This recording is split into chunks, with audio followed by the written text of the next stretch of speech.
JoJo, how's it going, bro? Pretty good. How about you? I'm doing great. Good to see you. That's awesome. Let's sit down. I'm Nathan Artunian here with Wayland Sports Broadcasting, and today we bring you an exclusive interview with junior wrestler JoJo Cavallo. JoJo, how's it going? Pretty good, man. All right, let's dive right in. You've had a great season as a junior, and you've been a part of this team since you were a freshman, but I want to take a step further back. Tell me, how did you get into wrestling in the first place? Well, initially, my older brother, Anthony, he kind of coerced me. He was I believe, maybe in 5th grade, I think, and he loved youth wrestling.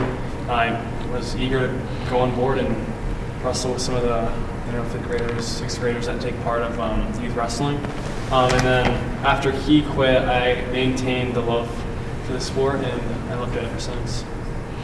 I remember as a freshman at the very beginning in your very first tournament, let's go back to Situate, where I remember Coach Jay saying, quote, "We thought we had a runner." And then you went on to have a great year, sometimes contributing to varsity, sometimes doing well on JV, and you won the Rising Star Lee Krasno Award. So what happened throughout that season? Talk me through that. My freshman season? Yeah.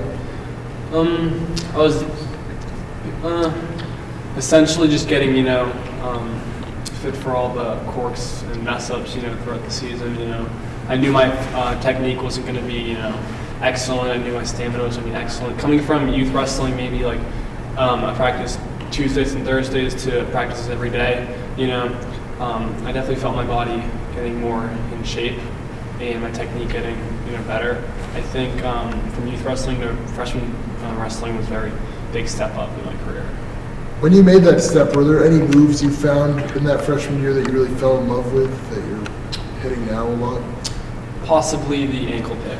I watched a lot of Cale Sanderson, his run through multiple NCAA titles, and I just fell in love with the move. I watched his tutorials how to do it on the Penn State YouTube channel, and just, fell in love with the ankle pick.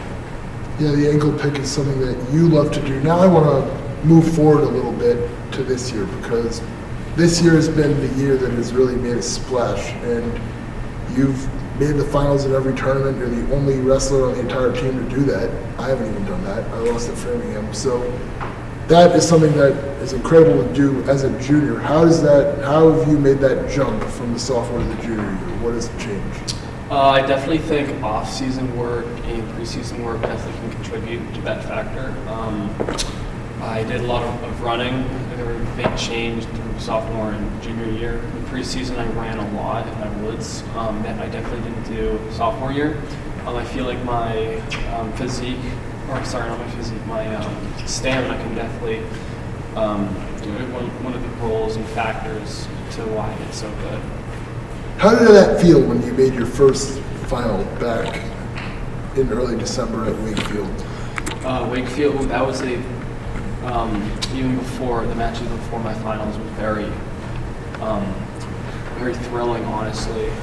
Especially when I went against David Glenn. He was ranked 10 in the state, and I got an easy, some might say upset, but I think I gave him a run for his money. I definitely hit him very thoroughly. Yeah, how do you feel in that moment when you caught him and finished the match? I felt, honestly, a lot of excitement. I remember getting up after pinning him and screaming. I kind of did it primarily because the year before, my sophomore year, he pinned me, and also under a minute, he screamed. He was screaming at his team, and I was like, oh, it's going to feel so good if I pin him. So, yeah, well, that's a great moment of revenge. Now I want to look even more forwards. You did make all 4 of those finals, and you lost the first 3. And then you came to Taconic, and you won your first tournament. How did that feel? Because that's got to be a special moment. Honestly, amazing, yeah. My mom always sends my videos in my wrestling matches to my family group chat, and once they heard the news that I got first at Taconic, oh my gosh, everyone just excitement throughout the chats in the group chat. Everyone was super excited. But going back to Taconic, I knew my opponent in the finals. I had actually studied some of his film beforehand, and you even saw him at States last year, and I knew what he had in his arsenal, and I counterattacked him. Yeah. So you prepared for that match? Definitely, yeah.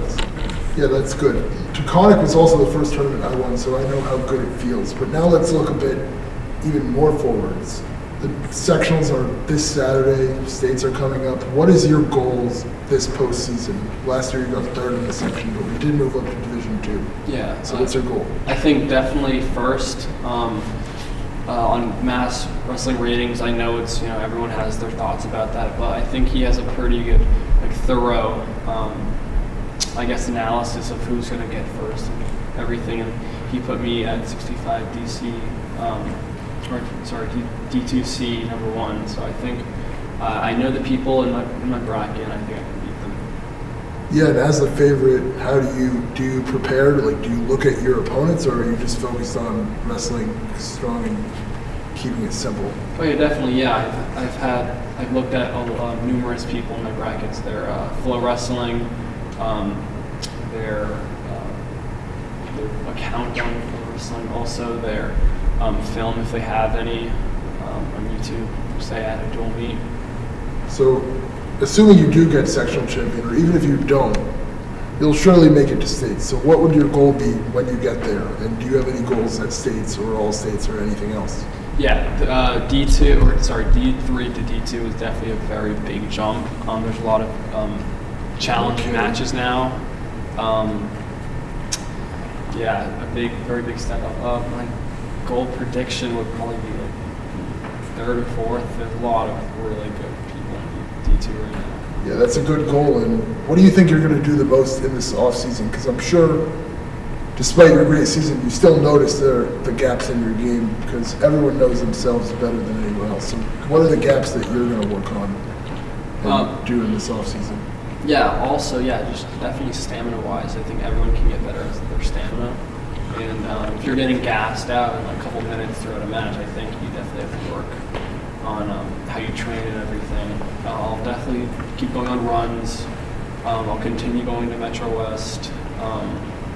Working out is definitely a big role that I like to do in the off season. Definitely build some muscle also helps. Yeah, all that definitely does help. You are part of a senior class that has been, or a junior class that will be seniors. You'll be moving up and transitioning into a senior class that has really been a part of this team and has been very involved for all 3 years. How do you guys plan to take control of this team next year? We all love to do off-season work, especially Damien, Max, sometimes even Berger. We go to each other's houses, or me, or a lot of people went to my friend James Gallagher's house. We do some, stuff on the mat, stuff, worked on technique and whatever. But we all also like to do Metro West off-season work. I do know that Max Berkowitz, Damien, Berger, they love working out. And I think that can do it's a major contribution to what we have next year. Well, thank you. Good luck this postseason. I'm Nathan Ortunian here with Wayland Sports Broadcasting, and this is JoJo Cavallo, and we are signing off.